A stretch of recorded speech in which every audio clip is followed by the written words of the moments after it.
আচ্ছা, আপনি এখান থেকে তাহলে কোথায় যাবেন? আমার একটা ফ্রেন্ড আসবে। আপনি আপনি তাহলে যান, হ্যাঁ?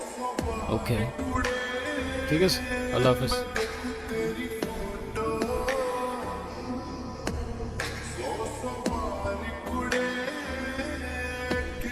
পাশে আছে নতুন বউ, ঘোমটা পড়েছে। ডিস্টার্ব করতেছিস কেন? কেরে কেরে তুই আবার কলার ধরছিস কেরে? আপনি আবার এদিকে একা একা চলে আসছেন কেন? আপনার ফ্রেন্ড আছে নাই? আপনিও কি ফলো করতেছেন আমাকে? হ্যাঁ, আমিও ফলো করতেছি আপনাকে। নেন। সরি, আসলে আমার একদমই খেয়াল ছিল না। আপনার গাড়িতে ফেলে আসছিলাম না। ইয়েস ম্যাম, আর আমাকে ডাউট করার জন্য শুক্রিয়া। আল্লাহ হাফেজ। একটা কল করা যাবে?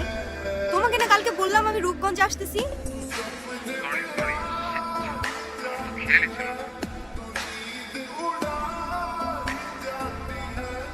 কি হয়েছে, কোনো সমস্যা? না, তেমন কিছু না। চাইলে শেয়ার করতে পারো।